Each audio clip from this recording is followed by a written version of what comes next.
Muy buenos días, queridos hermanos, un placer saludarles nuevamente a todos que han sintonizado su Facebook Live con nosotros hoy, en esta hermosa mañana de sábado, transmitiendo en vivo desde el templo de la Iglesia Adventista del barrio Espinar en la ciudad de Aguada, en el oeste de Puerto Rico.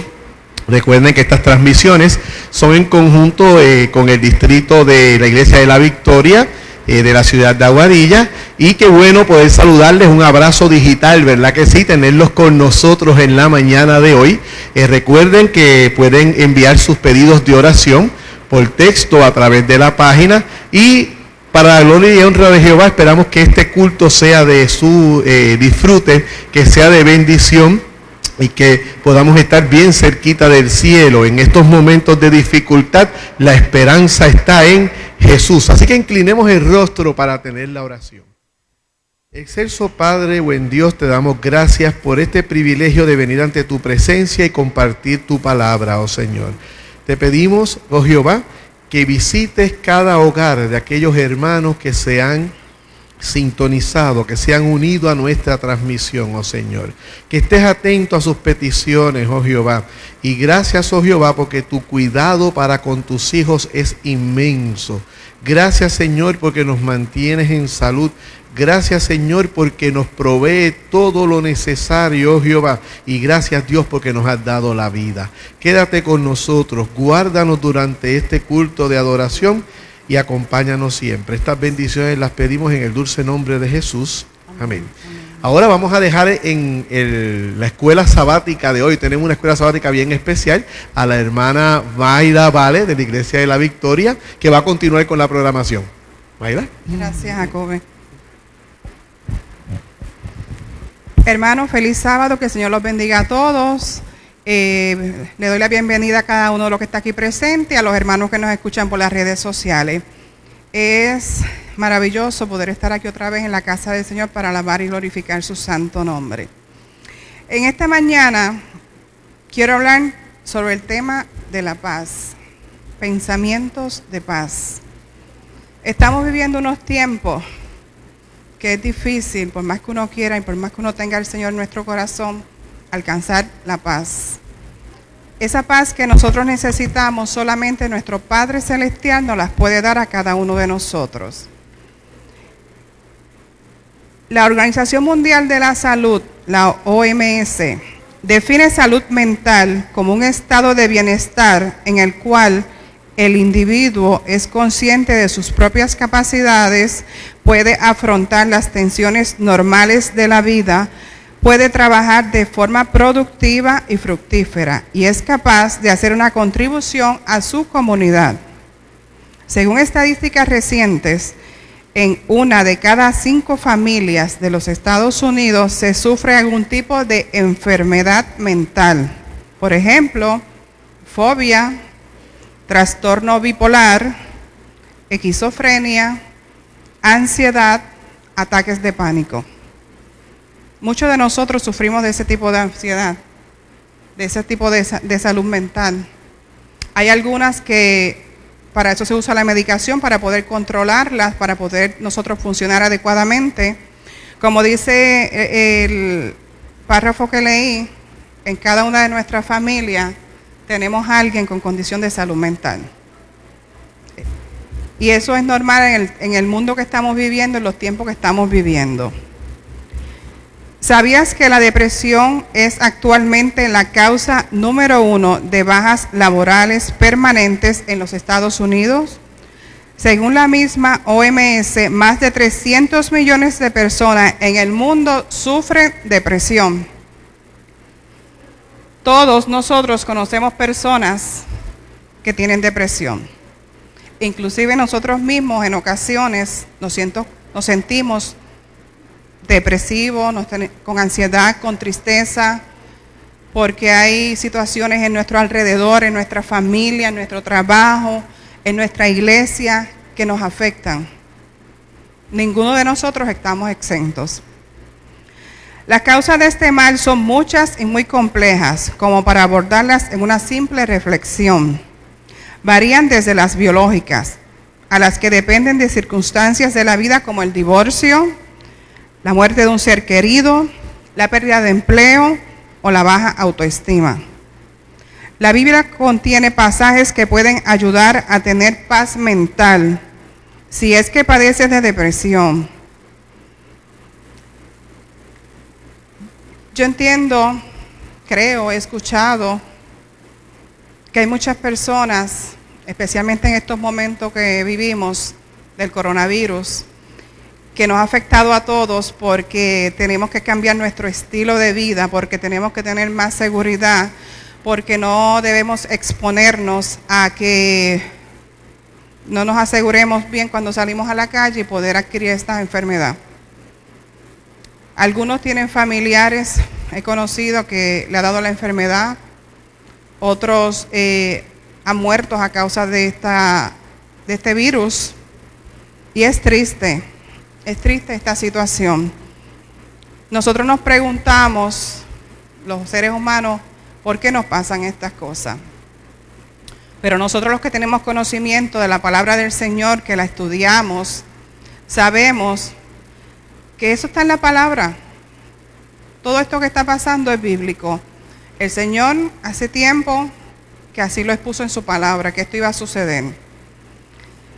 Nosotros, aunque estamos en la iglesia, y he hablado con muchos hermanos y le pasa, a veces nos frustramos, nos sentimos tristes, aún con la fe que tenemos y las creencias que tenemos en la palabra del Señor. Nuestro Padre Celestial está siempre con nosotros. Él nunca nos abandona. Él dice en su palabra que tengamos que mencionar nosotros, todo lo podemos en Cristo que nos fortalece. Él nos da la fortaleza para poder seguir adelante. Nos vamos a caer, nos vamos a sentir tristes, vamos a llorar. Eso es el proceso del ser humano. Pero nos vamos a levantar. ¿Por qué? Porque tenemos la confianza puesta en un Dios que nunca, nunca nos va a abandonar.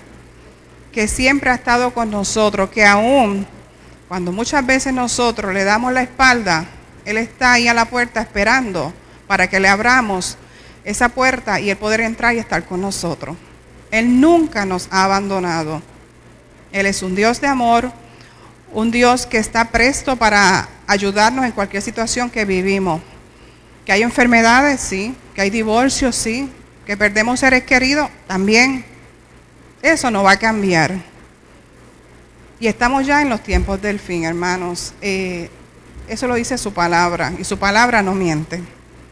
Y no podemos cambiar nada de su palabra, porque su palabra es fiel y verdadera. Yo sé que muchos de nosotros, en este momento que vivimos, nos sentimos frustrados, nos sentimos que quisiéramos volver a la normalidad como antes, poder visitar la familia, poder abrazarnos, poder besarnos, poder compartir con nuestra familia de sangre, nuestra familia de iglesia, con nuestros compañeros de trabajo, pero hay que cuidarse. Hay que cuidarse y esperar porque cuando Dios entienda que es el momento propicio para que todo esto se acabe, Él lo hará, porque sus tiempos son perfectos y para Él nada es imposible.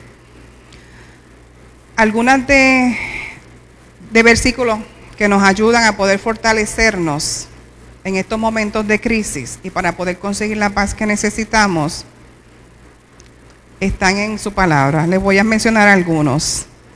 ¿Por qué voy a desanimarme? ¿Por qué voy a estar preocupado? Mi esperanza he puesto en Dios, a quien todavía seguiré alabando. Él es mi Dios y Salvador.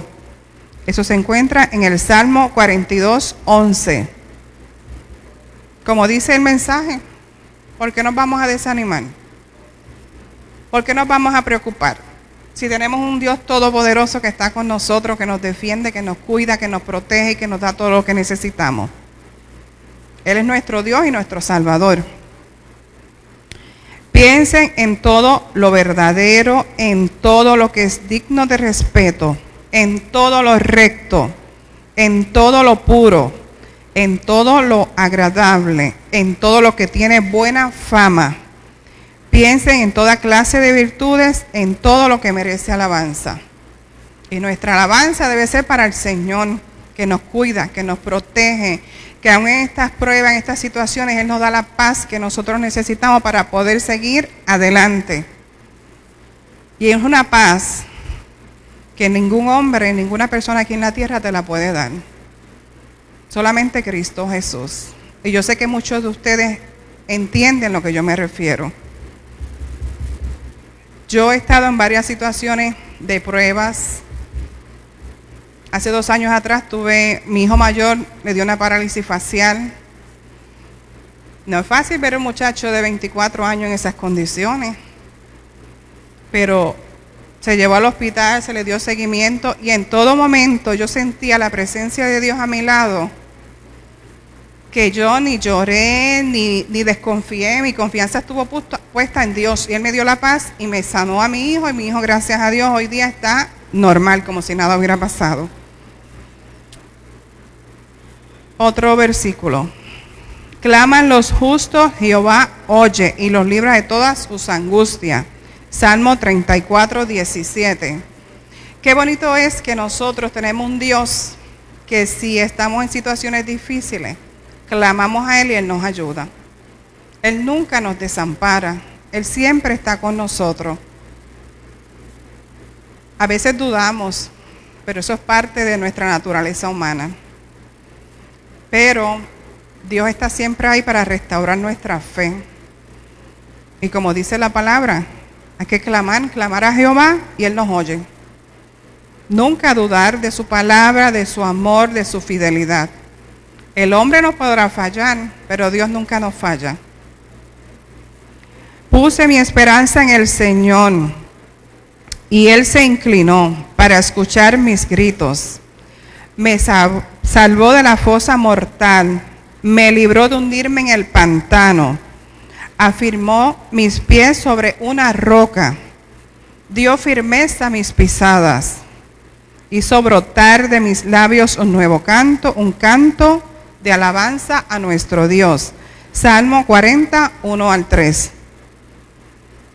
Como dice el versículo, si nuestra esperanza está en el Señor, Él nos escucha, Él nos ayuda, Él nos levanta y siempre está con nosotros. Como dije anteriormente, el hombre nos falla, nuestra familia nos puede fallar, nuestro esposo, esposa, hijos nos pueden fallar muchas veces, pero Dios nunca nos falla. Al contrario, somos nosotros los que le fallamos. Así que hay que tener fe en Él, clamar a Él y especialmente en esos momentos que estamos, como dicen por ahí, con el agua al cuello y no sabemos qué hacer.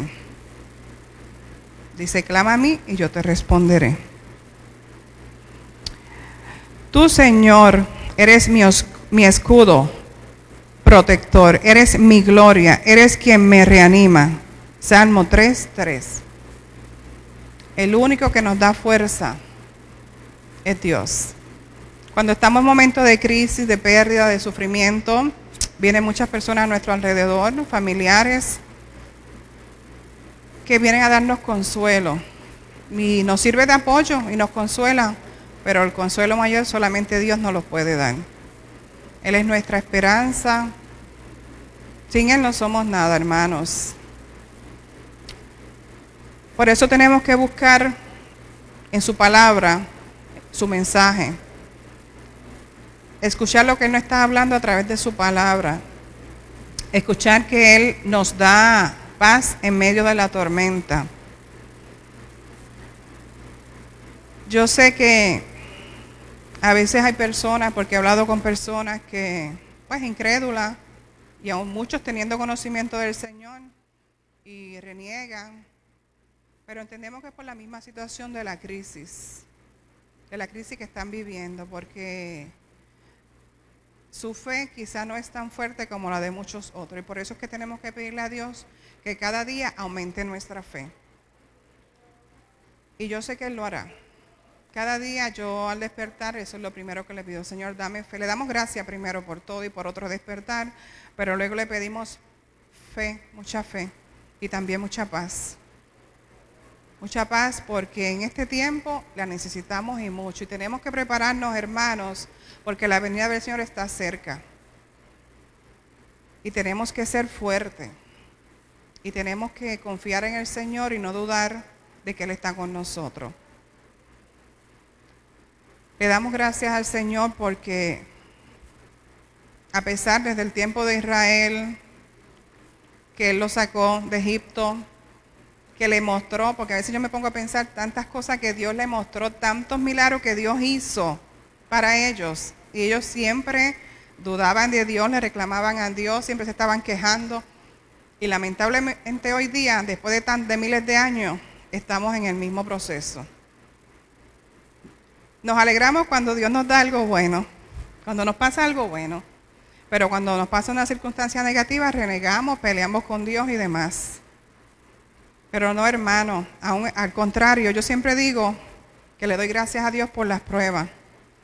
Porque al estar en las pruebas me hace depender de Él. Y que sea Él el que me guía y que me dirige.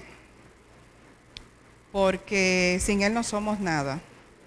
El único que nos puede sacar de estas situaciones que estamos viviendo es Él. El único que nos puede salvar es Él. El único amigo fiel es Él. Él nunca nos desampara. Pidámosles la paz que necesitamos, especialmente en estos momentos y en esta época que nos ha tocado vivir, desde el huracán María, los terremotos, esta pandemia ahora y lo que vendrá, porque esto no va a mejorar.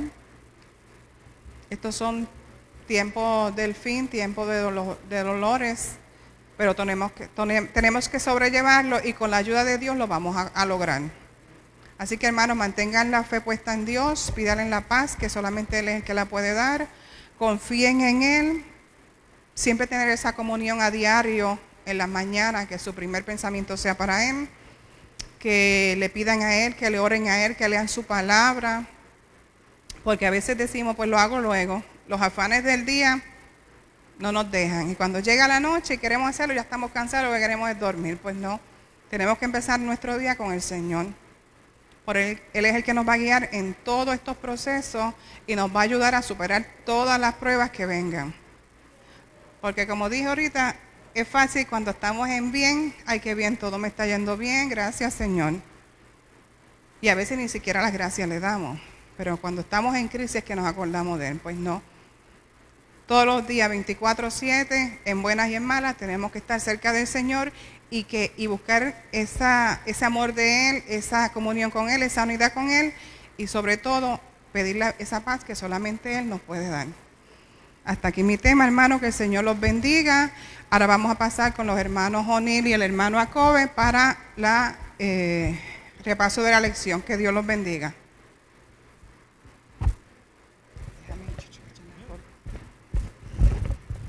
Buenos días, ¿verdad que el Evangelio nos dice que si Dios con nosotros, ¿quién contra nosotros? Gracias por tus palabras, Mayra, ese tema tan interesante de confianza plena en Dios. O'Neill, bienvenido, feliz sábado, Dios te guarde. Vamos a estar compartiendo nuevamente la lección, ¿verdad que sí?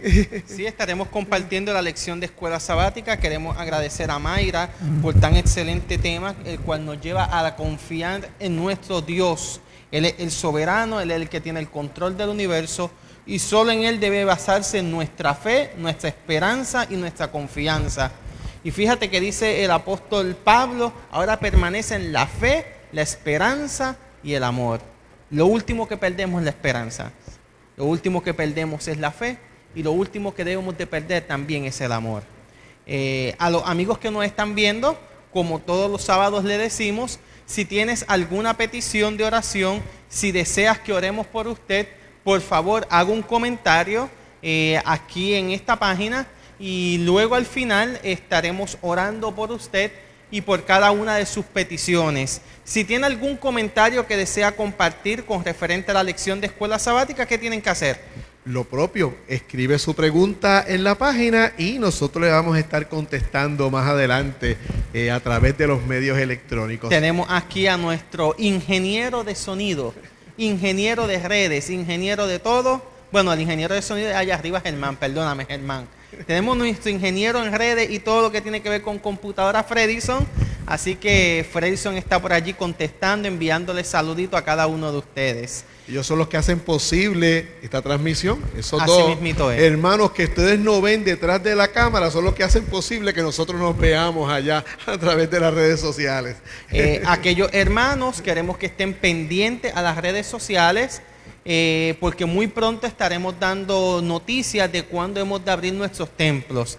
Ya estamos finalizando algunos detallitos para que tanto el Templo de la Victoria y el Templo de Espinal sean totalmente seguros. Cuestión de que cuando usted vaya a adorar al Señor se sienta en confianza y seguridad, no solamente porque Dios está con usted, sino también porque los líderes de iglesia han tomado las debidas precauciones y medidas para que usted pueda gozarse en el nombre del Señor Jesucristo. Así que pronto vamos a estar regresando a los templos, aunque la transmisión no se va a detener. Las transmisiones van a continuar, debido a que Espinal, que es el templo más grande, no da para tener el 50% de los hermanos. Así que tanto la Victoria como Espinal vamos a tener que albergar un 25% de los hermanos. Un anuncio del parte del pastor que ha estado haciendo es que si usted desea asistir al templo, porque se está haciendo un censo, si usted desea asistir al templo, por favor hágalo saber,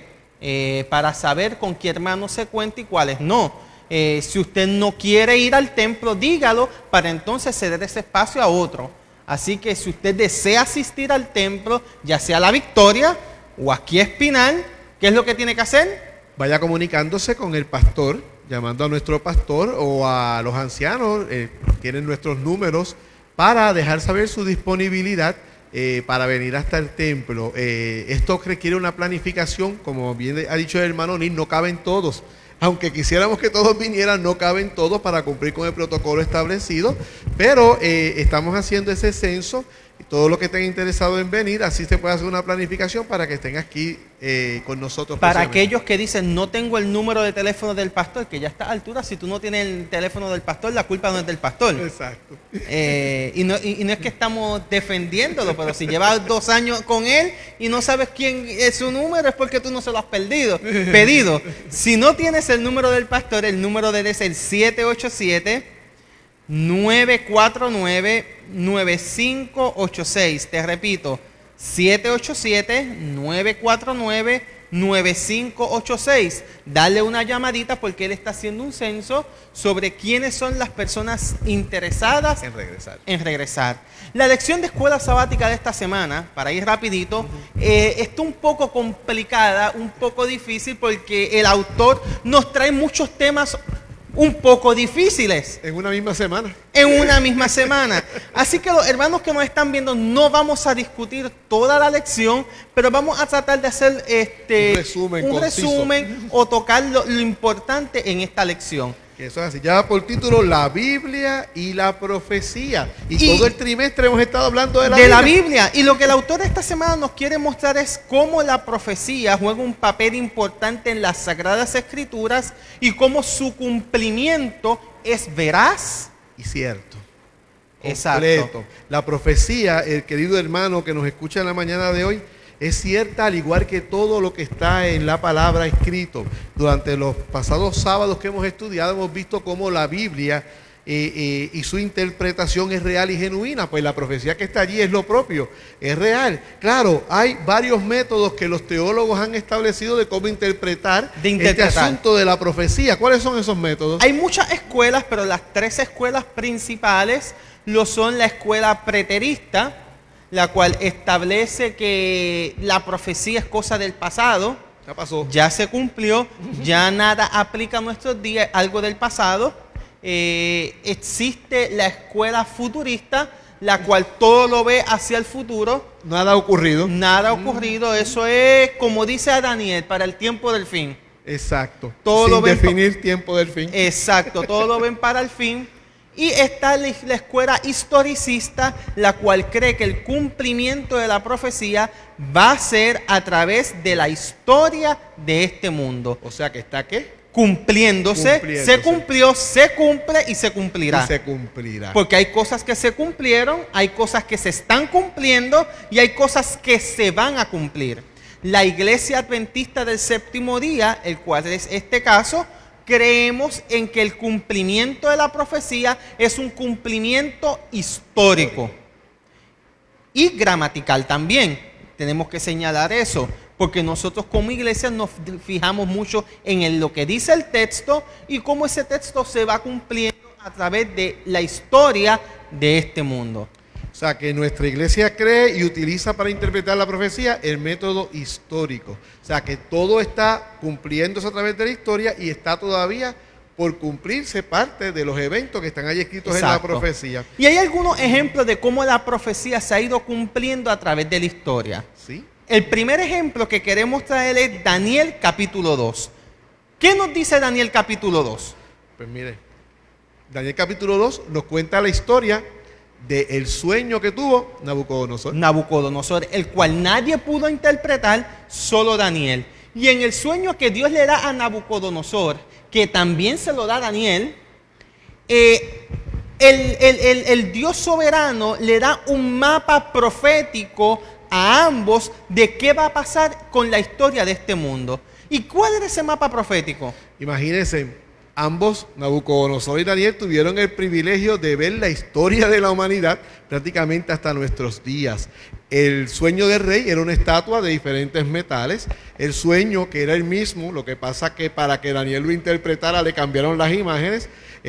Daniel vio una serie de animales allí, etcétera, etcétera. No, en Daniel 2, Daniel y Nabucodonosor comparten el mismo sueño, Sí. donde están los metales, el oro que era la cabeza representaba A la Babilonia, el reino actual del el rey. pecho que era en plata y los brazos, El reino de los medos y los persas, Los que medos y los sucedió persas, al reino de Babilonia. que déjame decirte que evolucionó a lo que se considera que es el reino persa. Es importante mencionar esto porque mucha gente dice que yo no encuentro el imperio medo-persa. No, lo que pasa es que ambos se unen, pero los persas terminan dominando a los medos y se transforma en el imperio persa. Y después llegamos a la cintura, que era en bronce, representaba A los griegos. a los griegos, las piernas Eran de hierro, y representaba. al imperio romano. Y luego hay allí una anomalía, y es que presenta dos cosas que no mezclan, el barro, Y el hierro, y dice que eso representaba ¿qué cosa? los reinos de los últimos días. Así mismito es. Eso te lo presentan como ese último poder se iba a dividir.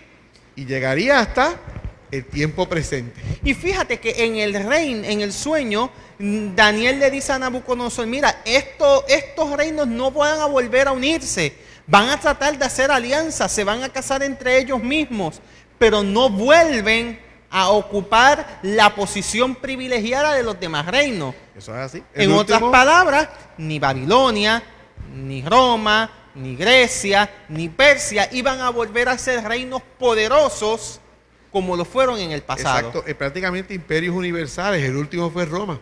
De ahí para acá no se conoce a más ningún imperio. Y la pregunta que nos viene a la mente, ¿eso ocurrió? Bueno, La cuando historia vamos, dice cuando que eso vamos a la ocurrió. historia nos damos cuenta que el orden cronológico de invasión y de poderío de reinos fue ese. La Gran Babilonia, que era una ciudad espectacular, conocida por los jardines colgantes, conocida por un acueducto que eso era algo hermoso, porque por esos jardines colgantes había que echarle agua y tenía un acueducto allí, Perfecto. último modelo para aquel entonces, una ciudad imposible de tomar porque tenía una doble ciudad amurallada, etcétera, etcétera. Pero ¿qué sucede? Esa ciudad es invadida por un descuido que se tomó, es invadida por los persas.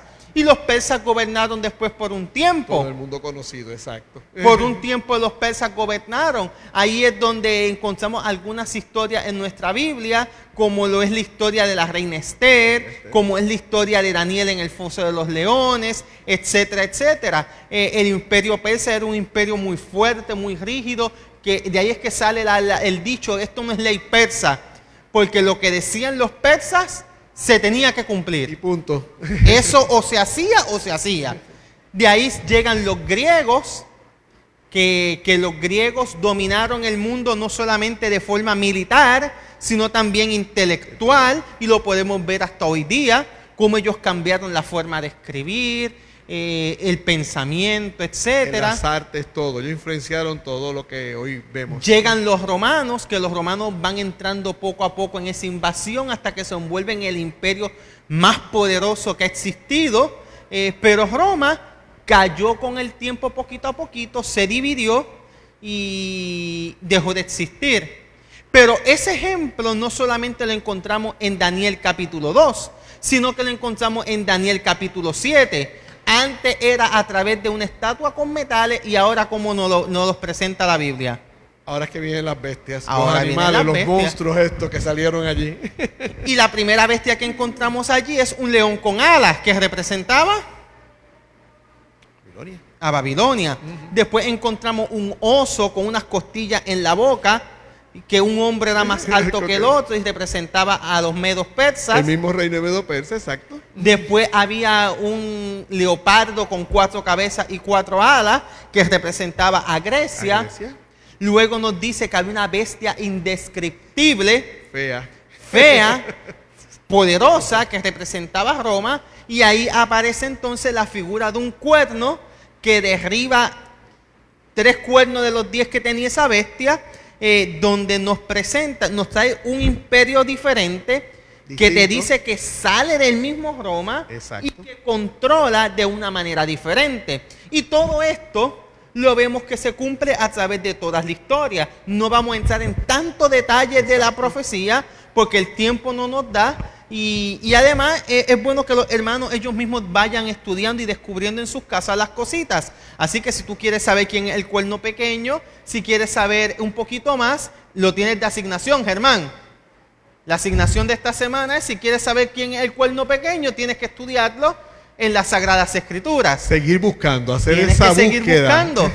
Y a través de la historia para que descubra quién era ese cuerno pequeño que surge en el último gran imperio de la historia de la Pero humanidad. en Daniel capítulo 8 la historia ahora continúa de forma diferente, la historia profética. ¿Qué ocurre allí? Porque ahora ya tú no ves a Babilonia jugando un papel importante. Ahora tú te encuentras un macho cabrío y un chivo, ¿Eso es así?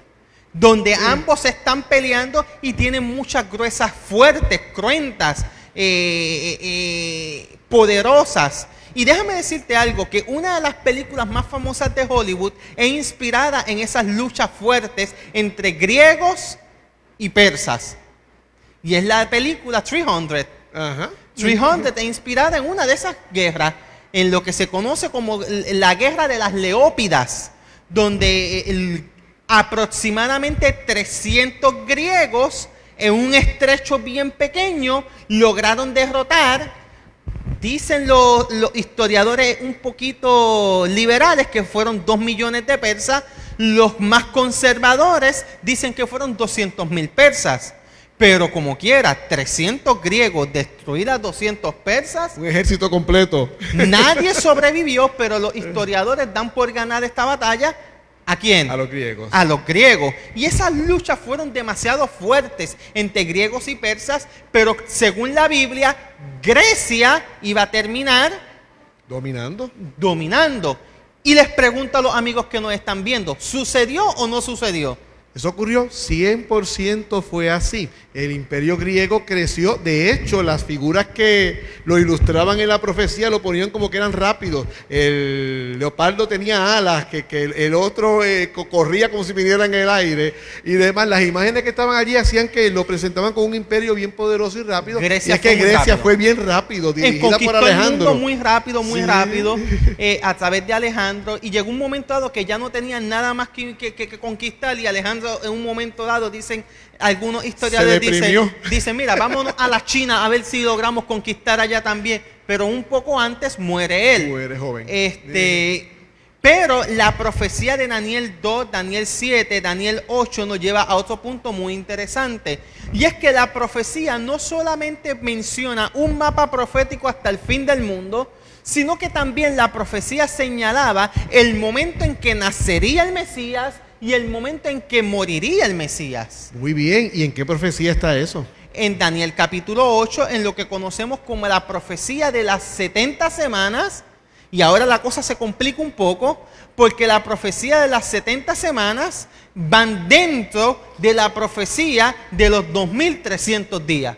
Ok, o sea que ya salimos de imágenes, de estatuas, de Ahora entramos bestias, a días. Y ahora estamos hablando de días. De días. Y si vamos a la lección de escuela sabática, nos dice que esto se refiere a qué cosa?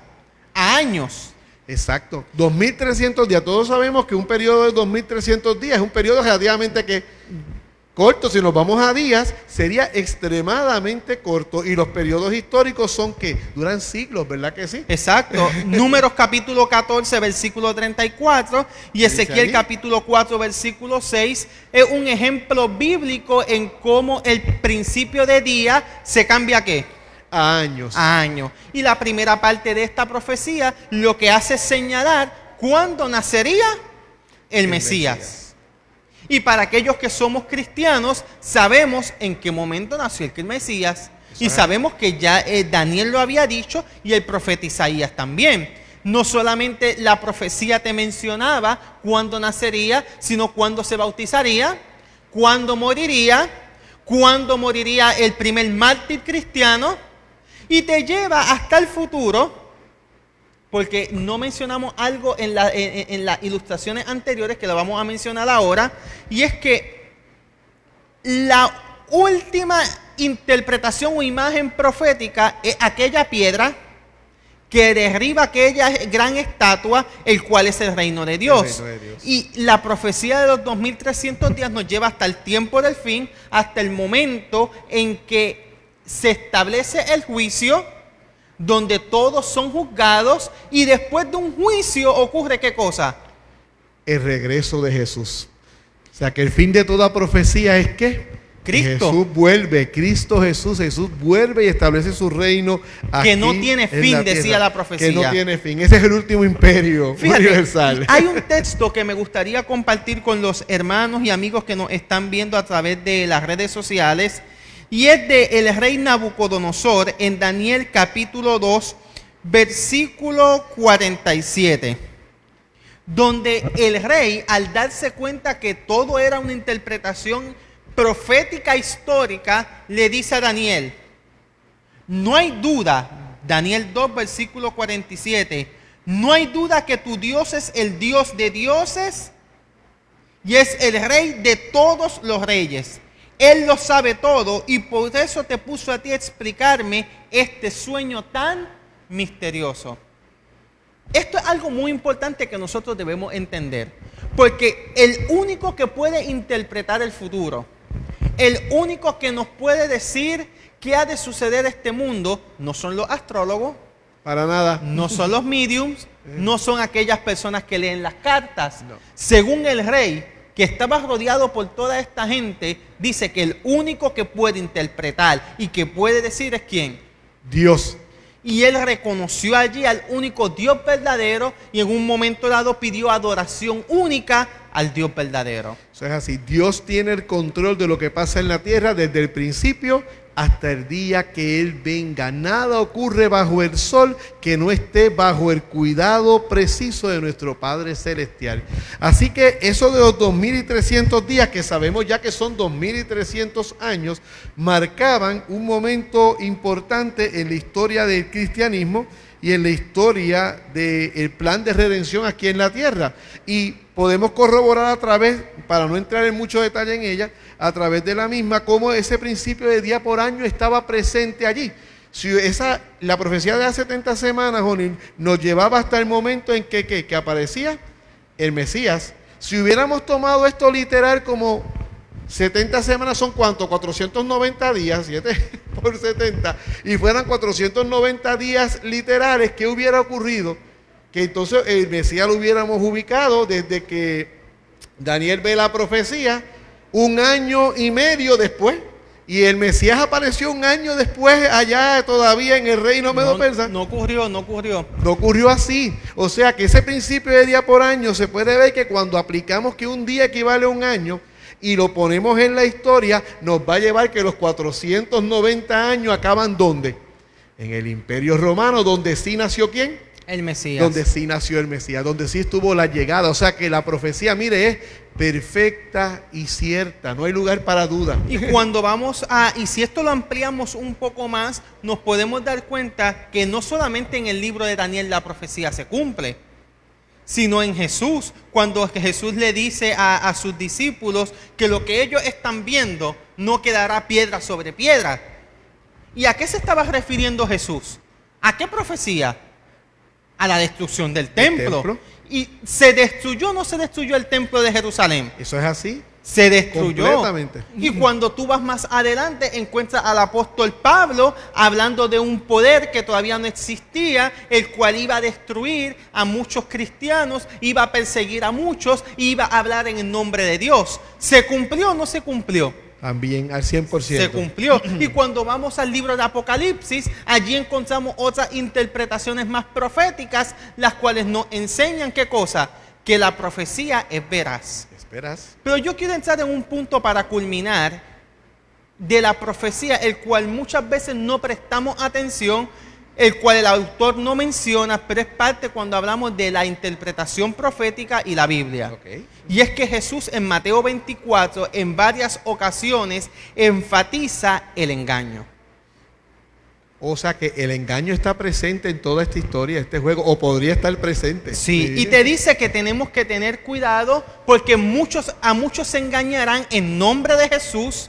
Dice que vendrán muchos falsos maestros, etcétera, etcétera, etcétera. Es como 6 o 7 veces Jesús en Mateo capítulo 24 advierte que tengamos cuidado de ser engañados. Y en el mundo en que tú y yo no estamos creciendo, desarrollando, viviendo, el engaño se ha vuelto la orden del día. Oh, sí.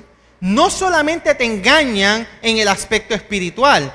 Cuando tú enciendes la televisión, te anuncian las pastillas milagrosas que lo cura todo, ¿o no? Eso No es así. un engaño. ¿Acaso no engañan a la gente diciéndote toma esta batidita y vas a rebajar cuántas libras? Válgame, 10 libras en una semana. ¿Acaso no te están engañando?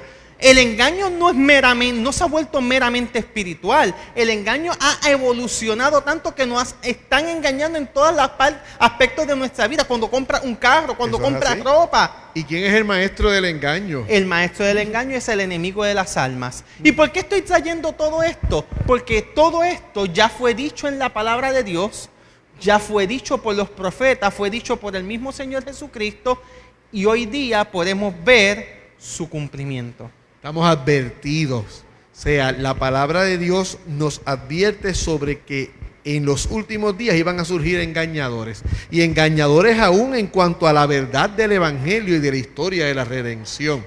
Y todo esto nos lleva a un futuro, a una gran obra de gran engaño, donde nosotros como adventistas creemos que el mismo Satanás se hará pasar por ángel de luz y engañará a muchos también. Dice que engañará, si es posible, a los elegidos. O sea, el engaño que se enfrenta hoy día y que se enfrentará va a ir evolucionando, que aún aquellos que son fieles van a dudar si es o no es. ¿Cómo podemos entonces no caer presa del engaño? Fíjate, hay una cita del libro Maranata. Hay una cita del libro Maranata, que más adelante le puedo dar la cita a Fredison para que la postee por allí. Hay una cita de Maranata que dice allí, la pluma inspirada: ni una sola alma que vele, ore y crea será entrampada por el enemigo. Las tres elementos: velar, orar y creer. Tenemos mire, que estudiar la y Biblia, estudiar la palabra. tenemos que orar y tenemos que creerle a Dios. Si tú estudias, tú oras y tú crees, no será entrampado por el enemigo. Jamás. Así que cualquier hermano que ha leído la profecía y la encuentra complicada, pídale a Dios en oración que le dé luz. Y si aún usted encuentra que este asunto del tema profético es complicado, apréndase una cosa: unir el fin de toda profecía es que Es Jesús. Temer a Dios y darle gloria. Y Jesús prometió que prometió volver. Y ahí termina la historia de la humanidad. Y ese regreso de Jesús esperamos que sea ¿cuándo? Muy pronto. Y lo que estamos viviendo no necesariamente es el cumplimiento de la profecía, pero nos señala que Cristo está a las puertas. nos dice que muy pronto los últimos acontecimientos proféticos han de cumplirse y que nuestra redención está cerca. Y le hacemos una invitación a los hermanos a que escudriñen las Sagradas Escrituras, porque en ellas son que encontramos la vida eterna y ellas son las que nos dan testimonio de Cristo Jesús. De Cristo Jesús. Así que, hermanos, les invitamos a seguir estudiando. Vamos a concluir ahora con una oración en lo que el pastor se va acercando para continuar con el culto en la mañana de hoy. Y nuevamente sigan presentando sus pedidos de oración y continúen estudiando la palabra de Dios. En estos momentos que quizás tenemos un poquito más de espacio, todavía no hemos regresado a nuestra vida laboral ordinaria, saquemos espacio para estudiar la palabra del Señor. Así, Connie, tengo una oración para... Antes de orar, le queremos mencionar a los hermanos que tienen niños que en la página de la Iglesia Adventista de Espinal, no sé si en la página de la Iglesia de la Victoria, pero en la página de la Iglesia Adventista de Espinal están allí las lecciones de escuela sabática de Jardín de Infantes, ¿verdad, Fredison? Pusimos allí las lecciones de escuela sabática, Jardín de Infantes, primario, menores, juveniles y hasta universitarios. Que si tienes un niño o un joven, allí de manera amena, interactiva, vas a encontrar un resumen de la lección, el cual tu muchacho puede gozarse en el Señor Jesucristo. Amén, qué bueno. Y disculpa, y ahora la de adulto. Vamos a orar. Eterno Dios, gracias porque siempre estás con nosotros y tú eres nuestra luz. Te pedimos que cambies nuestras vidas, que perdones nuestros pecados, pero sobre todo que nos lleves a tu palabra. Que en tu palabra podamos encontrar paz, podamos encontrar esperanza y podamos encontrar la dirección que nuestra vida necesita. Que en ella podamos encontrarnos con Jesús y el plan que Él tiene para cada uno de nosotros. Algunos hermanos han dado like, otros han hecho comentarios. Te pedimos que tú seas con cada uno de ellos, los bendiga, supla si tienen alguna necesidad, los libertes si están encadenados, si alguno está enfermo puedas traer también sanidad. En el nombre de Jesús pedimos todo. Amén. Amén. Amén. Antes de dejar a nuestro pastor, en la iglesia de Espinal, durante esta semana tuvimos una actividad muy interesante y fue que estuvimos repartiendo desayuno a las personas necesitadas en nuestra comunidad. Yo los vi, los seguí en las páginas, en las redes sociales los seguí, vi la actividad y de gran bendición esa labor social que hace la iglesia aquí en el barrio de Espinal. Fueron 7 días de desayuno, se repartieron sobre 600 desayunos. Así que queremos agradecer a los hermanos que participaron, a aquellos hermanos que aportan económicamente para que este tipo de actividad se lleve a cabo. Queremos decirle que la actividad cumplió su propósito porque los hermanos de la comunidad estaban contentos.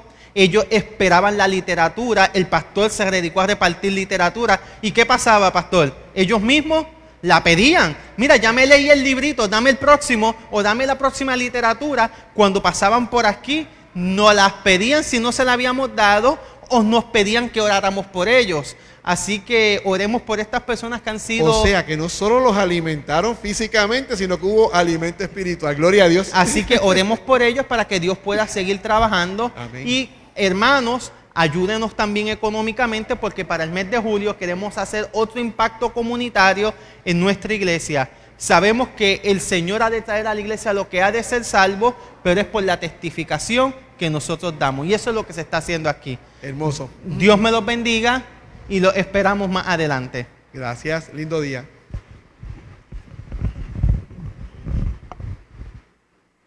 Hermanos, nuevamente que el Señor les bendiga. En esta mañana nuestro pastor Malavé va a estar con el tema, pero antes queremos hacer una oración para que el Señor sea quien nos dirija. Amante Padre Celestial, alabado y glorificado sea tu santo nombre. Gracias, Padre, por esta mañana. Gracias por poder estar aquí para alabar y glorificar tu santo nombre. Te pedimos por los hermanos que están pidiendo oración. Señor, tú sabes su situación. Te pedimos por los hermanos de cada una de nuestras iglesias, que tú seas con ellos. Hay mucho anhelo de poder estar nuevamente en las iglesias, pero esperamos en ti, Señor, porque tú sabes cuándo es el momento propicio. En esta mañana te pedimos que el tema que trae el pastor Malavé sea para alimento espiritual nuestro, Señor, para que llenes nuestras almas y para poder estar más en comunión contigo. Alabamos y glorificamos tu santo nombre. Todo esto lo pedimos en el nombre de tu Hijo amado Jesús. Amén.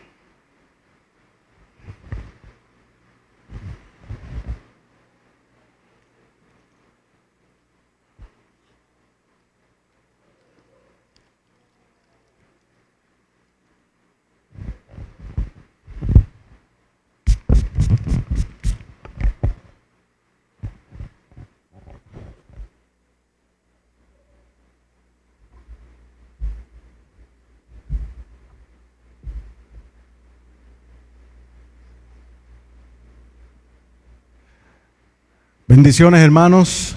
Dios me los bendiga rica y abundantemente.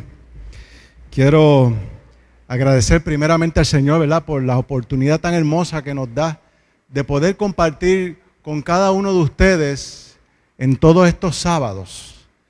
Estamos aquí cumpliendo con la misión del Señor, trayendo palabras de vida y sobre todo trayendo sanidad espiritual. Tenemos una programación especial donde estos próximos sábados vamos a trabajar con una temática de una serie de 3 sábados donde vamos a estar hablando de las etapas de los juicios de Dios. Interesantemente, hoy vamos a trabajar o vamos a estar hablando sobre esa primera fase de esa etapa conocida como el juicio investigador. Muchas personas tienen muchas dudas, muchas interrogantes al respecto, pero yo quiero poder traerlo de una manera sencilla, profunda a la misma vez, que todo el mundo pueda entenderlo, algo básico, algo sencillo. Así que vamos a ponernos en oración en este preciso instante para poder entonces tocar la palabra del Señor. Amantísimo Padre Celestial y Santo Dios, en este preciso instante te necesitamos para que nos instruyas a través de tu palabra. Que el Espíritu Santo esté con cada uno de nosotros y que puedas abrir nuestra mente para poder comprender tu mensaje. La gloria es para ti, Señor, en el nombre de Cristo Jesús. Amén, amén. Todos los países tienen un sistema judicial. Algunos son un poquito distintos a otros, pero aquí en Puerto Rico y en Estados Unidos tenemos un sistema judicial que es estatal y también federal. Dentro de ese sistema se hacen lo que le llaman las vistas, ¿verdad? Si hay causa para juicio, entonces pasan a otro proceso que es el juicio. Y después pasan entonces a lo que es sentencia. También en el núcleo donde están las personas que trabajan en las cortes, allí hay un fiscal o 2 o 3, hay abogados o 2 o 3, también hay un juez y en algunos casos también hay jurado. Así que así es como trabaja el sistema judicial, por lo menos aquí en Puerto Rico o en Estados Unidos. Pero yo sé que muchos de los que están viendo a través de las redes sociales, en algún momento de su vida, han tenido que pasar por algún juicio o han tenido que ir a algún juicio. Yo sé que no es fácil, causa nerviosismo, ¿verdad? Causa angustia para algunas personas, porque tener que confiar en un sistema judicial que no es 100% íntegro es un problema.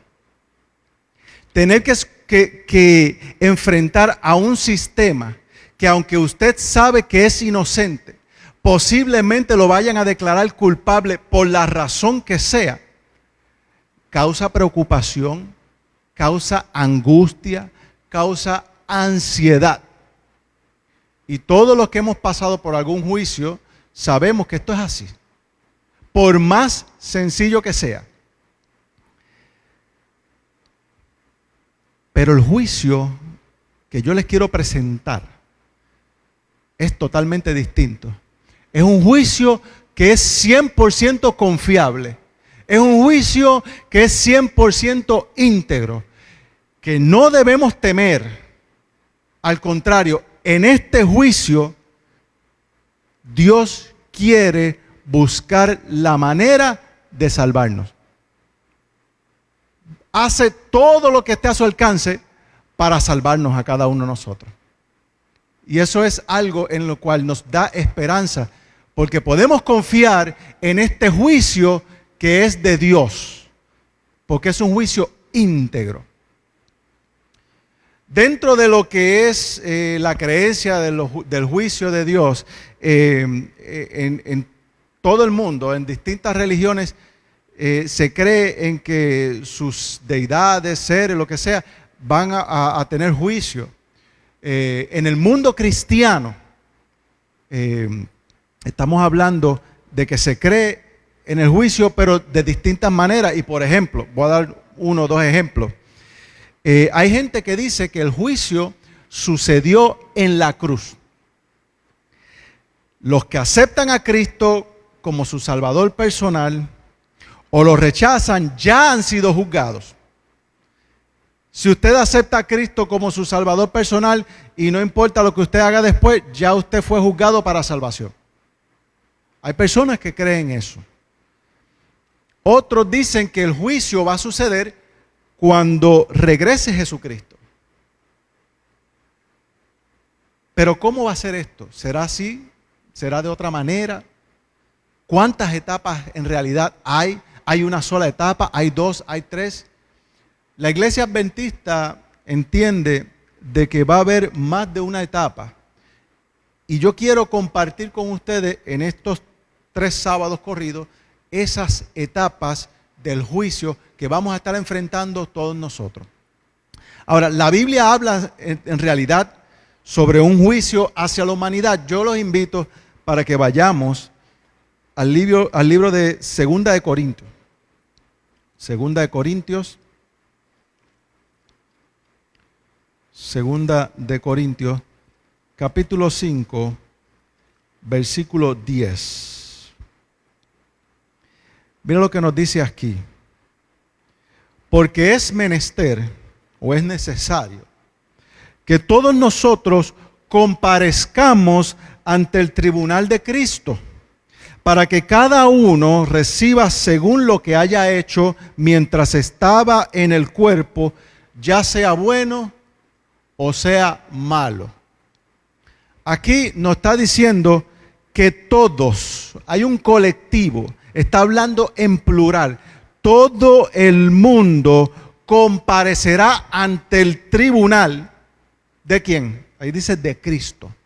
Todo el mundo, usted, yo, los que están a cargo de esta programación, los que viven en las Islas Fiji, los que viven en Rusia, todo el mundo pasará por un proceso de juicio. Pero ese juicio dice también que va a ser de manera o de carácter individual o singular. Todo el mundo pasará por un juicio y todo el mundo será juzgado individualmente. Y allí la recompensa se dará en base, lo que dice aquí, a lo que usted haya hecho, ya sea bueno o sea malo. Hasta ahí estamos bien claros. Todo el mundo va a pasar por un juicio. Todo el mundo. Ahora, en este juicio, les pregunto, ¿cuáles son las cosas que se van a tomar en consideración? Si vamos al libro de Eclesiastés, al libro de Eclesiastés, capítulo 12, versículo 14, dice, porque Dios traerá a obra, porque Dios traerá toda obra a juicio, juntamente con toda cosa encubierta, ya sea buena o sea mala. O sea, toda cosa va a ser traída a juicio, juntamente con las cosas que han sido secretos. Lo que usted ha hecho en público va a ser traído a juicio. Lo que usted ha hecho en secreto, que nadie ha visto, pero que Dios ha visto, va a ser traído a juicio. Dice aquí, ya sea bueno o sea malo. Lo que usted ha hecho anónimamente por los demás, por llevarle comida o ayudarlo sin pedir nada a cambio, eso va a ser traído a juicio. Lo que usted ha hecho, que todo el mundo ha visto, eso va a ser traído a juicio. Ahora, si vamos al libro de Mateo, capítulo 12, versículo 36. Mateo, capítulo 12, versículo 36, nos dice lo siguiente. Pero yo os digo, y esto es palabra de Jesucristo. No fue de Mateo, ni de Pedro, ni de Juan, palabra de Jesucristo. Dice, porque yo digo que toda palabra ociosa que los hombres hablaren, de ella darán cuenta en el día del juicio. Wow. O sea, toda palabra ociosa. Y yo busqué el significado de esa palabra ociosa, que en el griego es argos y le da una connotación negativa. Es una palabra que es libre de labor, una palabra que es vaga, solo por placer. Y dice que es echar de menos o no dar importancia al trabajo que se debe hacer. ¿Cuál es el trabajo que usted y yo tenemos que hacer? Según Mateo 28, predicar el evangelio, llevar las buenas nuevas de salvación, hacer discípulos, bautizar, enseñar. Eso fue lo que Cristo nos dijo a nosotros, o le dijo a los discípulos antes de regresar al cielo. Ese fue el mandato de Señor Jesucristo. Entonces, si yo hablo mal de los hermanos que están trabajando en la iglesia, si yo hablo mal de lo que el pastor está haciendo en la iglesia, o lo que están haciendo los líderes en la iglesia, y no hago nada por la obra,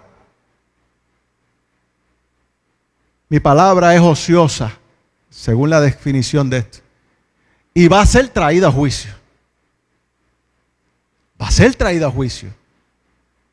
Entonces tenemos que analizar, mis hermanos, porque a veces es fácil hablar desde las gradas, pero métase a hacer el trabajo, métase a hacer la labor que el Señor le ha encomendado a cada ser humano aquí. Y esa obra va a ser traída a juicio, pero va a ser traída a juicio para beneficio suyo, para beneficio de cada uno de nosotros. Así que estamos claros, ¿verdad? Que todo lo que nosotros hagamos en esta tierra, sea bueno o sea malo, va a ser traído a juicio. Entrando ahora en la temática, vamos a ir al libro de Daniel. Daniel capítulo 7, versículo 9. Daniel 7, versículo 9. En el capítulo 7, Daniel entra en visión y empieza a ver unas bestias y unos animales raros y unas cosas que no vamos a entrar en esos detalles. Vio también allí el cuerno pequeño, ¿verdad?, que subía. Pero después de esa escena, entra otra escena. Dice aquí, en el versículo 9 de Daniel 7, estuve mirando hasta que fueron puestos unos tronos, y el anciano de días se sentó, cuya vestidura era blanca como la nieve, y el cabello de su cabeza como lana pura. Su trono era como llama de fuego, y sus ruedas como fuego ardiente. Vamos a explicar brevemente este versículo. Quiero buscar la manera de que usted lo pueda comprender sencillamente. Vamos a explicar esto. Dice que ve unos tronos que están puestos allí. En esta escena hay unos tronos. ¿Quiénes son los que se sientan en los tronos? Aquí en la tierra, los reyes, ¿verdad? Los príncipes, las princesas, reinas, los magnates, la gente sumamente importante. Así que hay unos tronos allá, en esa escena, ¿verdad? Hay unos tronos allí, y dice que hay un anciano de días que llega o que se levanta. Esta descripción, cuando nosotros buscamos a través de la Biblia, siempre describe a Dios, ¿ok? Esta descripción del anciano de días lo describe a Dios. Pero bien, este anciano tiene unas vestiduras blancas. Salmo 104,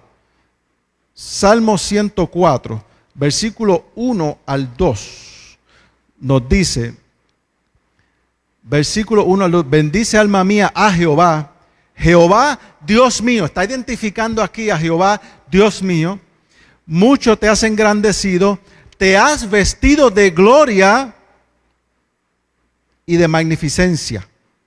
El que se cubre de luz como de vestidura, que extiende los cielos como una cortina. Así que aquí Daniel, en su visión, en lo que él puede apreciar, ve un anciano de días, pero básicamente lo ve porque tiene pelo blanco, ¿verdad? Y lo identifica como un anciano. Y dice que su vestidura blanca, bien resplandeciente. El versículo dice que la vestidura de Dios, Él se viste de luz. Así que en esa forma es que Daniel puede identificar allí a Dios, vestido de luz, resplandeciente, pelo blanco, que le resplandece también. No está indicando el rostro. Aquí solamente habla, ¿verdad?, de un anciano. Y vamos a ver más adelante, un poquito más adelante, algo más interesante todavía. Dice que ese anciano, dice que tiene un trono que tiene ruedas. Interesante. Tiene un trono que tiene ruedas. ¿Acaso Daniel sabía lo que eran las ruedas? Claro que sí. Él lo identifica claramente que eran ruedas. Ese trono tiene ruedas. Cuando yo busco la traducción es ruedas literal, como ruedas como usted y yo conocemos. Lo demás él lo presenta de la manera que él lo puede interpretar, pero esto literalmente. Elena G. de White dice que el trono de Dios tiene ruedas. La Biblia dice que el trono de Dios tiene ruedas. William Shea, el famoso escritor, ¿verdad?, y doctor, dice que es un trono que se transporta, que se mueve. Dios está en su trono y Dios se mueve al sitio que Él quiera. Que Él es Dios, Él puede hacerlo. Un trono movible, está aquí, está allá, se mueve al sitio que Él desee. Así que quiero que vean esta escena, es interesante esa escena y abran su mente para poder entender esta escena. Así que versículo 10, continuando allí con Daniel 7, versículo 10, dice que un río de fuego procedía y salía delante de él, millares de millares le servían y millones de millones asistían delante de él. El juez se sentó. ¿Quién era el juez? El anciano de días, porque estaba de pie. Así que hay un trono. El anciano de días, que ya vimos que es Dios, estaba de pie, se sienta y los libros fueron abiertos. Aquí hay millares y millares que le asisten. Según Apocalipsis capítulo 5, versículo 11. ¿Quiénes son esos millares que le asisten? Apocalipsis capítulo 5, versículo 11. Dice, y miré y oí la voz de muchos ángeles alrededor del trono, y de los seres vivientes y de los ancianos, y el número de ellos era millones de millones. Estamos hablando que los seres que le asisten alrededor de Dios, que le asisten a Dios, alrededor del trono, seres celestiales, ángeles y los ancianos. Y no dicen que son 2 o 3, son millares de millones. Mucha gente, mucha gente. Así que el juez se sienta y eso me da una evidencia a mí de que hay un juicio. Cuando nosotros vamos a un tribunal, cuando entra el juez, todo el mundo se pone de pie. Y una vez que el juez se sienta, entonces los demás se sientan. Así que todos esos tronos que están allí, la gente está de pie, los seres que están alrededor, entra el juez, se sienta, todo el mundo se sienta en esos tronos y comienza una escena de un juicio. Y allí se abren los libros. En esos libros está el libro de la vida. No vamos a entrar en esos detalles de los libros, ¿verdad? Pero el libro de las memorias, el libro de la muerte, ¿verdad? Donde se registran los pecados. El libro de la vida, los que aceptaron servir a Dios. El libro de las memorias, allí se registran las obras que uno ha hecho, especialmente las buenas. Pero ¿qué se trae a colación cuando se abren los libros? ¿Qué se trae allí? Volvemos otra vez a Eclesiastés, que fue lo que leímos al principio. Eclesiastés capítulo 12, versículo 13 y 14, dice: el fin de todo el discurso oído es este: teme a Dios y guarda sus mandamientos, porque esto es el todo del hombre. Porque Dios traerá toda obra a juicio juntamente con toda cosa encubierta, ya sea buena o sea mala. Y ya hablamos de esto, ya explicamos sobre esto, ¿verdad? Sobre qué es estas cosas encubiertas que Dios va a traer a juicio. Miren, déjenme decirles rápidamente que el comentario bíblico adventista dice que durante el juicio investigador se va a examinar los registros de todos aquellos que en un tiempo u otro han profesado lealtad a Cristo. La investigación no se hace para informar a Dios. Interesante. En este juicio la investigación no se hace para informar a Dios ni a Cristo, sino para informar al universo en general, para que al aceptar a algunos y rechazar a otros, Dios sea glorificado. O sea que en este juicio investigador, no se está abriendo este juicio para conocer lo que Dios ya sabe de antemano. ¿Por qué? Porque Dios es omnisapiente, Dios es omnipotente, Dios es todopoderoso, Dios lo sabe todo. Así que este juicio no es para que se abran los libros y se diga: mira, fulano hizo esto, fulano hizo lo otro, fulano, ok, sí. No. Este juicio es para demostrarle al universo de quienes aceptaron a Cristo como Salvador personal. Satanás pretende que todos los hombres son legalmente sus súbditos. Acusa delante de Dios a aquellos por quienes Jesús intercede en el juicio. Pero Jesús alega el arrepentimiento y la fe de los acusados. Y como resultado del juicio se confecciona un registro de los que van a ser ciudadanos del futuro reino de Cristo. Así que a consecuencia de este juicio investigador, se está investigando quiénes van a ser los ciudadanos del reino de los cielos. Porque déjenme decirle una cosa. El cielo, las mansiones celestiales y todo lo que está preparado allí, aquello está con acceso controlado.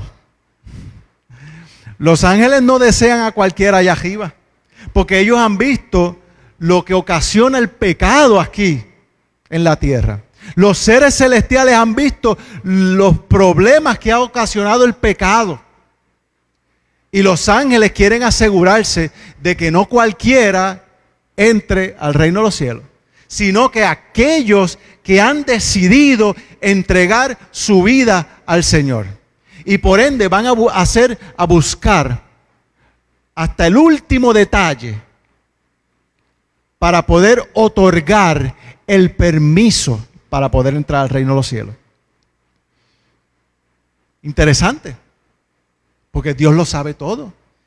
Dios no tiene necesidad de abrir los libros para saber qué es lo que hay allí.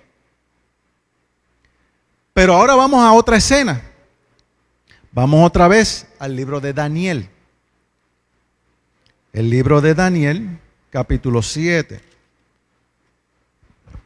Daniel capítulo 7, versículo 13 y versículo 14.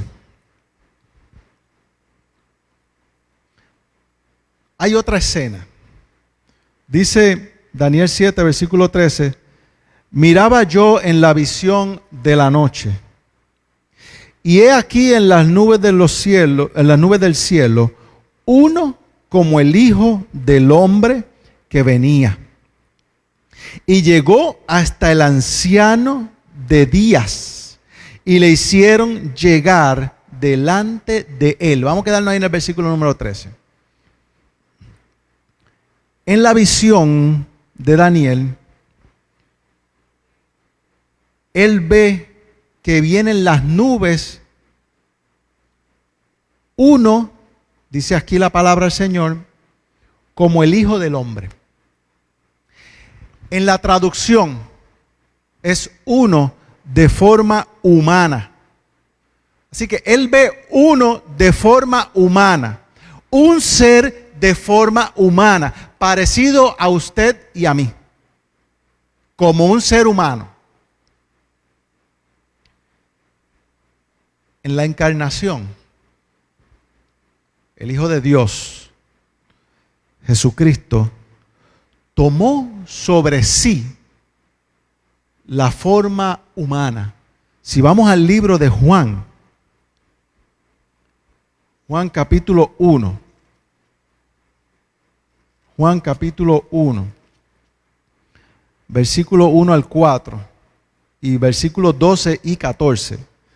Vamos a ver qué es lo que nos dice allí. Dice que en el principio era el verbo o el logos, la palabra. Y el verbo era con Dios y el verbo era Dios. O sea que en el principio había uno que estaba con Dios, pero que también tenía la misma característica de Dios. Cumplía con las mismas características de divinidad, porque era Dios. Dice que este era en el principio con Dios, y todas las cosas por Él fueron hechas, y sin Él nada de lo que ha sido hecho fue hecho. En Él estaba la vida, y la vida era la luz de los hombres. Así que me da una característica de que había uno al lado de Dios, con las mismas características de Dios, y que era Dios también, y que por Él se creó todo. El versículo 12 me dice, mas a todos los que le recibieron, a los que creen en su nombre, les dio potestad de ser hechos hijos de Dios. Todos los que creen en este ser que estaba al lado de Dios y que era Dios, todos los que creen van a tener la potestad de ser llamados hijos de Dios. El versículo 14 nos dice que el verbo fue hecho carne y habitó entre nosotros y vimos su gloria. Gloria como del unigénito del Padre, lleno de gracia y de verdad. Así que estamos hablando de que Jesucristo se encarnó. Jesucristo bajó a este mundo y se hizo hombre como usted y como yo. Filipenses capítulo 2 versículo 7 me dice, sino que se despojó a sí mismo, tomando forma de siervo, hecho semejante a los hombres. Así que Jesucristo decide quitarse su divinidad, hacerse siervo como nosotros, hacerse humano como nosotros. Esta descripción Me está diciendo a mí que hay un ser que se despojó de su realeza para hacerse hombre. Sin embargo, Daniel lo ve en visión, llegando hasta el anciano de días, que es ¿quién? Dios. Nadie puede estar ante la presencia de Dios si no es Dios mismo. Si no es alguien que comparte las características de Dios mismo. Nadie puede. Dice la palabra del Señor en Hebreos capítulo 2, versículo 14.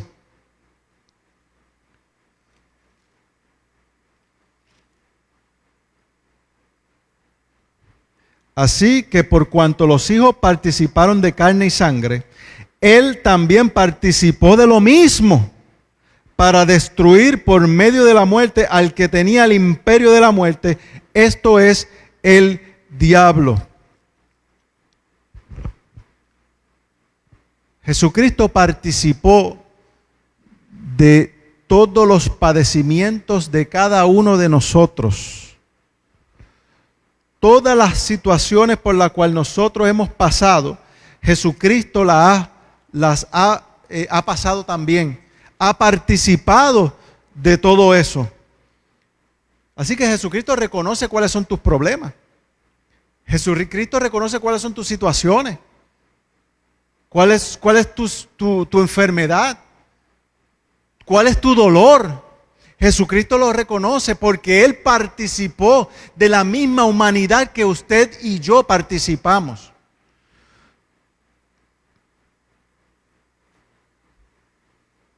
Hermano, Jesucristo se convirtió en el Hijo del Hombre y de esa manera une la divinidad con el ser humano en un lazo que nunca se puede quebrantar. Los pecadores que están arrepentidos tienen un representante ante el Padre Celestial, a uno que es igual que ellos, a uno que es igual que yo, a uno que es igual que usted, uno que fue tentado en todo, con la única diferencia en que no cometió pecado. Pero al no cometer pecado, le da la autoridad a Él para representarnos en el juicio ante Dios. Y yo lo veo de esta manera. Cada vez que nosotros pecamos, la paga de pecado es muerte, dice la palabra del Señor. Dios ama al pecador, pero aborrece el pecado. Entonces, cada vez que yo peco, que cometo un pecado, y Dios ve que he cometido un pecado, yo lo veo desde esta manera. En vez de realizar un juicio, porque Dios aborrece mi pecado y caer los juicios divinos en mi vida, Jesucristo se para al frente de Dios y le dice: mírame a mí, mira el sacrificio. Yo pasé lo mismo que pasó el pastor Malavé. Yo sufrí lo mismo que sufrió el pastor Malavé. Pero yo vencí. Y con mi sangre yo compré al pastor Malavé. Qué hermosa esa escena. Que nosotros podemos estar confiados de que si creemos en Cristo Jesús como nuestro Salvador personal, tenemos a alguien que intercede por cada uno de nosotros.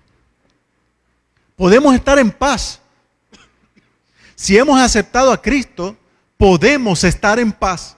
Este no es un juicio para que nosotros nos perdamos por la eternidad. Este es un juicio para que nosotros podamos ser libres por la eternidad. Dice, volviendo a la escena de Daniel, capítulo 7. Allí en el versículo 13 dice que vino hasta el anciano de días. Interesante, porque La palabra del Señor dice que nadie ha visto a Dios jamás. Daniel lo describe.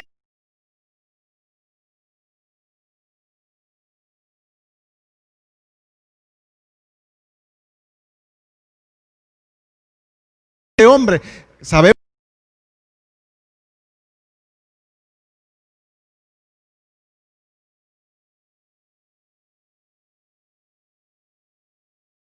ser humano, una figura de ser humano, estaba viniendo ante Dios y lo llevan ante Él. Así que esta escena de vino hacia el anciano de día, esto no puede representar la segunda venida de Cristo a esta tierra, como algunos dicen por ahí, ya que Cristo llega hasta el anciano de días.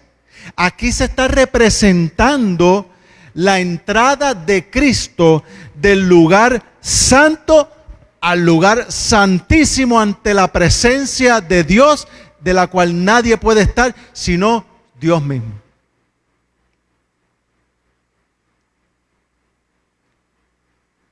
Esto es una escena, no vamos a entrar en todos esos detalles, pero esto es una escena donde se presenta la purificación del santuario.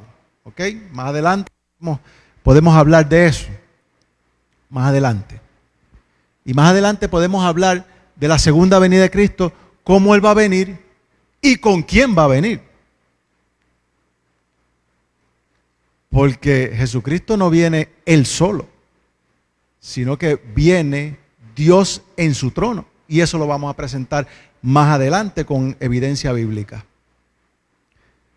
Dice el versículo 14 que le fue dado dominio, gloria y reino para que todos los pueblos, naciones y lenguas le sirvieran. Y su dominio es dominio eterno, que no pasará, y su reino uno que no será destruido. Se le dio dominio.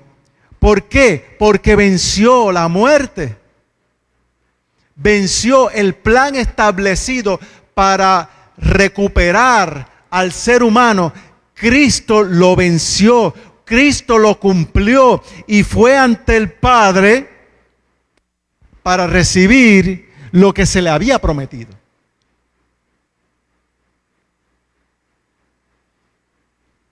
Al final de su ministerio sacerdotal en el santuario, mientras todavía está en el cielo, Cristo recibe el reino de su Padre y después vuelve a la tierra a buscar a sus santos.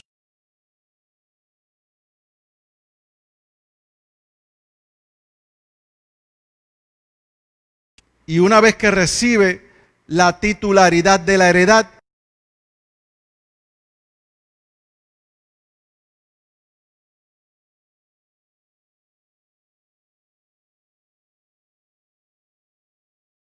todavía, y va a ser para el próximo sábado. Así que todo esto representa una escena de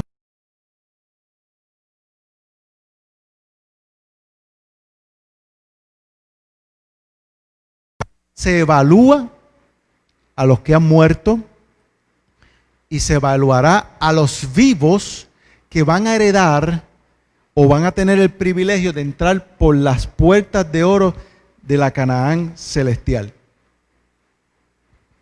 Este juicio es un juicio previo al advenimiento. Es un evento que es formal, es un evento público, porque ya vimos que allí están los seres celestiales. Esto abre ante los ángeles los juicios de los santos que Dios ha estado llevando a cabo. Su propósito es poder revelar el cuidado y el amor con el cual Dios ha considerado cada caso y la justicia de sus decisiones. Es para poder darle la oportunidad a los ángeles de hacer cualquier pregunta que ellos quieran hacer. Y Dios va a responder a esas preguntas. Pero mis hermanos, ¿cuándo comenzó el juicio? ¿Y por quiénes comenzó el juicio? Brevemente te puedo decir que la interpretación de la Iglesia Adventista entiende que el juicio comenzó el 22 de octubre de 1844.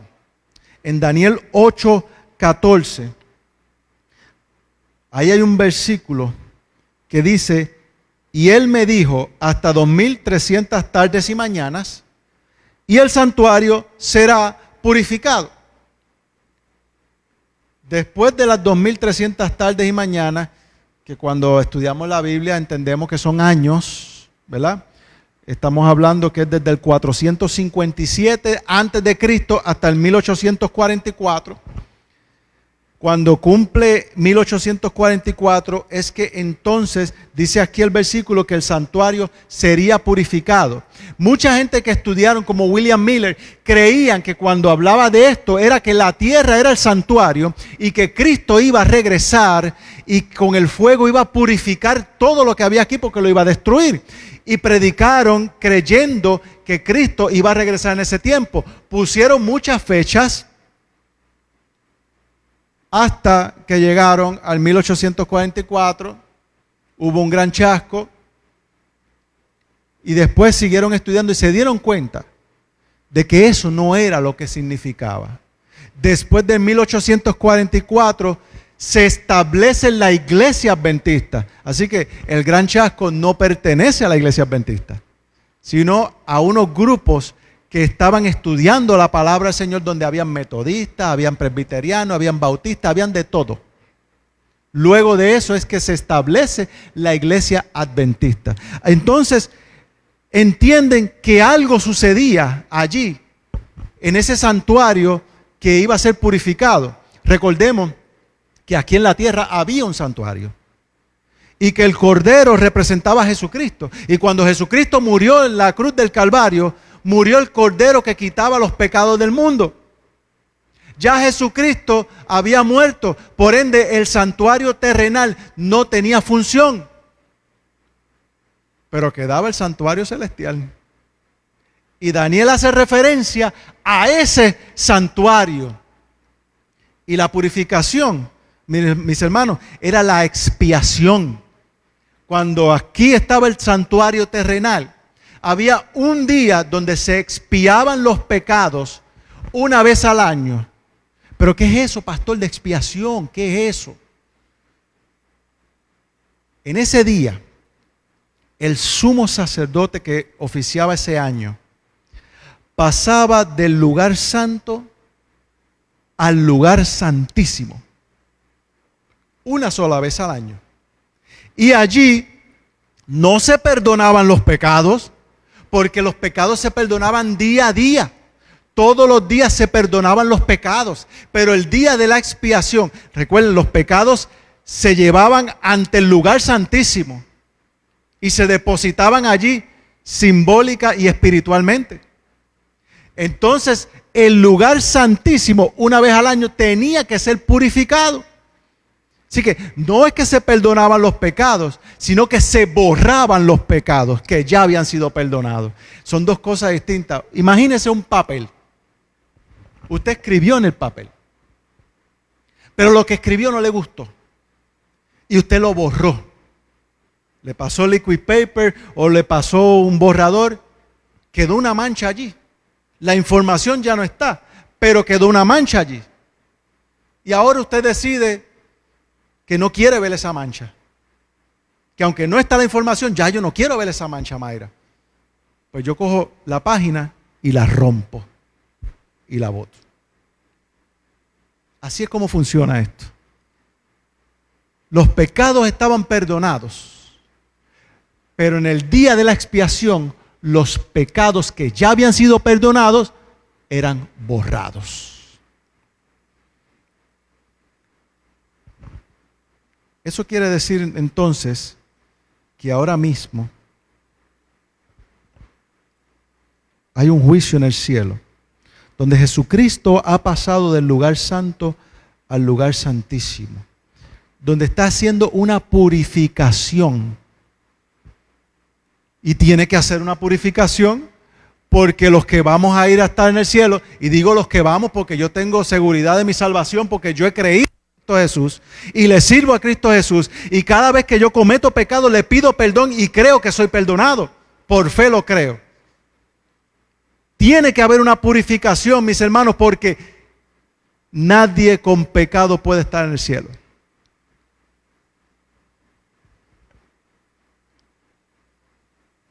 Así que por lógica, esta investigación tiene que comenzar por los muertos, porque ya ellos sellaron su vida y tienen que verificar todo ese registro. Pero ¿por qué tanto tiempo? Desde el 1844 hasta acá, que han pasado 100 y pico de años. ¿Por qué tanto tiempo? Probablemente, mis hermanos, Dios no tenía la intención de estar tanto tiempo. Probablemente nosotros no conocemos los pensamientos de Dios. Vamos a aclarar esto. Aquí estamos diciendo cosas en este momento probables. Dios no tenía la intención posiblemente o probablemente de estar tanto tiempo. Ahora, si la iglesia hubiera cumplido la misión de Jesucristo, si nos hubiéramos afanado desde hace años en esparcir el mensaje de salvación, hubiera regresado Jesucristo. Mateo 24, versículo 36, si no me equivoco, dice que cuando el mensaje sea esparcido por todo el mundo, entonces vendrá Jesucristo. Pero también dice que el día y la hora nadie lo sabe, así que yo creo que hay un día establecido para el regreso del Señor Jesucristo. Ahora, ¿quiénes somos nosotros para decir cuánto tiempo tiene que durar este juicio? Recordemos que Dios está en el cielo, nosotros en la tierra. Dios no se rige por el tiempo, Él creó el tiempo. Las leyes de física no rigen a Dios, porque Dios creó las leyes. Así que para Dios no hay tiempo. ¿Por qué Dios tuvo que esperar 4000 años para entonces enviar al Mesías? Nosotros no lo sabemos, mis hermanos. Dios no se rige por el tiempo. Ahora, el juicio es para beneficio de los ángeles. Y este juicio va a revelar a los ángeles las razones de las decisiones de Dios. Como Dios es omnisapiente, omnipresente, omnipotente, los ángeles no lo son. Los ángeles son viternos, seres creados que tienen un principio para la eternidad. Dios no es así. Y por ende, como ellos no pueden estar en todas partes a la misma vez como Dios lo puede hacer, todos los registros de la humanidad tienen que pasar por sus manos. Así que eso toma tiempo. Eso toma tiempo. Ellos tienen mucha más capacidad que nosotros, pero no son como Dios. Toma tiempo. Apocalipsis capítulo 6, y estamos terminando. Apocalipsis capítulo 6. 14, perdón, Apocalipsis capítulo 14, versículos 6 al 7.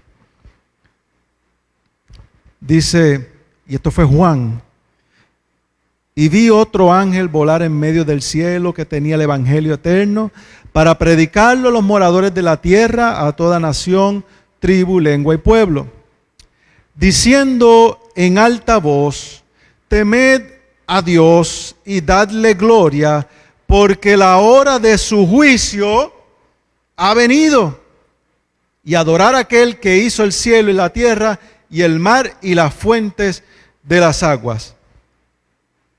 Allí me dice, en la palabra juicio, escrino, que es sentencia, y es una variante que se refiere a juzgar o a investigar. Así que la hora de su juicio ha llegado, y estamos hablando que aquí muchos creen, y yo lo creo así también, que aquí hay un doble juicio. No tan solamente a aquellos que están en los libros, sino un juicio hacia Dios. Porque los ángeles quieren ver que los juicios, las decisiones que ha tomado Dios han sido justas. Por eso ellos van a ver los libros, van a evaluar todo y van a decir, Señor, aquí tú fuiste justo. Aquí, en darle la oportunidad para que sellara su vida, tú fuiste justo. Aquí, en lamentablemente no permitir que fulano pueda entrar al reino de los cielos porque le diste muchas oportunidades, tú fuiste justo. Por eso es que yo creo que este juicio no es tan solo para que los ángeles puedan ver lo que tú y yo hicimos, sino lo que Dios también hizo por cada uno de nosotros.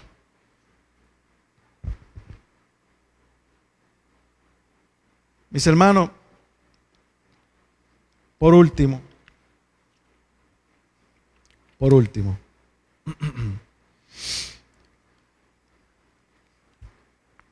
si el juicio comenzó, el juicio investigador comenzó en el 1844 y se ha estado juzgando a los muertos, los que ya entregaron su vida al Señor y fueron sellados, algunos para salvación, otros para perdición. Están investigando todo eso. Eso tiene que tener un final. ¿Hasta cuándo va a ser ese juicio investigador? Porque eso no va a durar toda la eternidad. La sierva del Señor, Elena G. de White, en la carta número 11 del 1890, nos dice, el Señor me ha mostrado. O sea, no es algo que ella quiera decir. No es un consejo como en muchas ocasiones ella daba consejos. Consejos que el Señor no le había demostrado, pero ella daba consejos. En esta ocasión, Dios mismo le dijo a ella o le mostró a ella. Dice la palabra del Señor. Dice aquí en la carta 11, dice, el Señor me ha mostrado claramente que la imagen de la bestia será formada antes que termine el tiempo de gracia. O sea que se va a presentar, se va a formar la imagen de la bestia antes de que termine el tiempo de gracia. Ahí estamos bien claros. Porque constituirá la gran prueba para el pueblo de Dios, por medio de la cual se decidirá el destino de cada uno. Antes de que se acabe el tiempo de gracia. Tiempo de gracia, ¿qué es eso de tiempo de gracia? El tiempo que usted y yo tenemos para decidirnos por Cristo o por otro. Antes que se acabe el tiempo de gracia, dice que se va a formar la imagen de la bestia, y ese tiempo, desde que se forma la imagen de la bestia hasta que se acabe el tiempo de gracia, va a ser el tiempo de la prueba. Eso quiere decir que en ese tiempo, los que estemos vivos, vamos a pasar por un juicio de investigación. En ese tiempo, los que estemos vivos. Cuando se acabe el tiempo de gracia, se acabó el tiempo de investigación.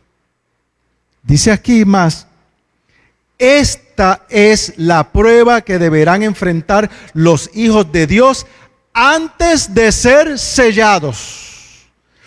Todos los que demuestren su lealtad a Dios, observando su ley y negándose a aceptar un día de reposo falso, se alistarán bajo la bandera del Señor Dios Jehová y recibirán el sello del Dios viviente.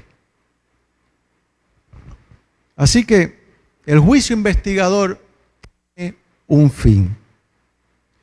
Y el fin va a ser cuando se acabe el tiempo de gracia. En el tiempo de la prueba, ahí se va a pasar juicio por los que estén del lado del Señor en ese momento.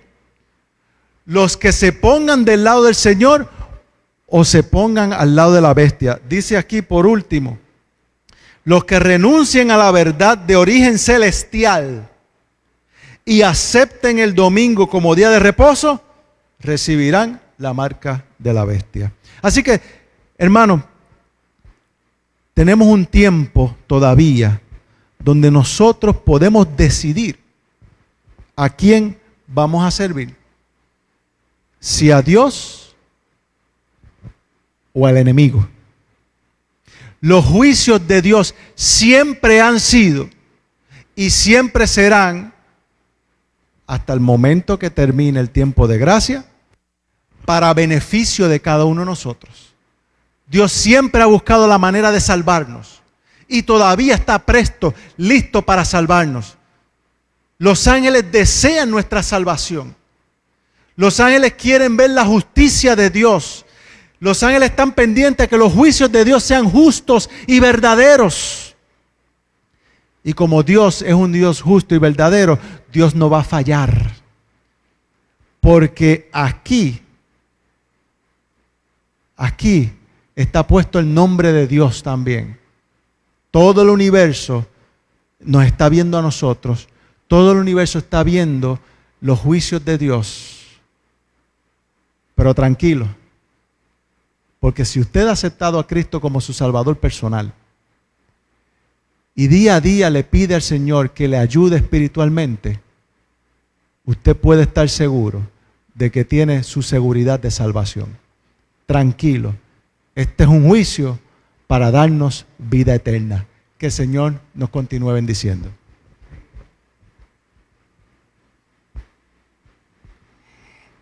En esta mañana hay muchos hermanos que nos están viendo a través de las redes sociales y están pidiendo oración. Tenemos a Cruz Esteves, Gesralita Rivera, Leilani Vadillo. Tenemos a Elsa, a Evelyn, a Lucy Maisonet. Tenemos al hermano Gil Perdomo desde Colombia.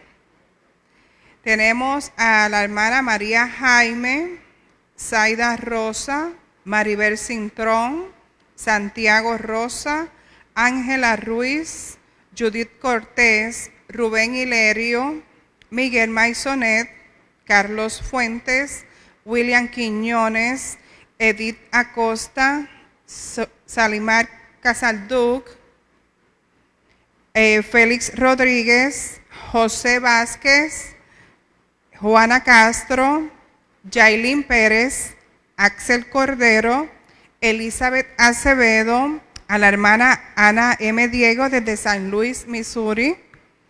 Y tenemos a Marilyn Santos y William Quiñones. También quiero pedir oración por mi familia y por la suegra del hermano Melquiades Castillo, que también está enfermita. Y por todas las personas que tengan condiciones de salud. Que Dios les bendiga. Oremos en este momento. Dios de amor y de misericordia, ayúdanos a entender que podemos confiar en ti. Que tu tribunal es 100% íntegro y que vas a buscar todo lo que sea necesario con tal de salvarnos. Ayúdanos a entender eso, Señor. Ayúdanos a estar confiados en ti, Padre Celestial. Que tus juicios son justos, porque tú eres un Dios real, un Dios verdadero y un Dios misericordioso. Perdónanos, Padre Celestial, si te hemos ofendido. Padre, hay muchas personas que pidieron oración por distintas causas. Tú conoces los corazones de cada uno de ellos, Señor. Ayúdalos allí donde ellos están. Que puedan sentir primeramente, Padre, que no están solos. Que tú los estás abrazando a cada uno de ellos, Señor. Y Padre, si es tu voluntad poder asistirles con sus situaciones, que así sea, Señor. Pero más que cualquier otra cosa, Padre, que puedan confiar en ti. Porque en ti podemos confiar, Señor. Gracias porque tú nos amas. Gracias porque nos perdonas. Y gracias porque muy pronto has de venir a buscar a tus hijos. En el nombre poderoso de Cristo Jesús. Amén, Señor. Amén. Dios me los bendiga, Dios me los guarde y los veremos próximamente el sábado. Que Dios los cuide.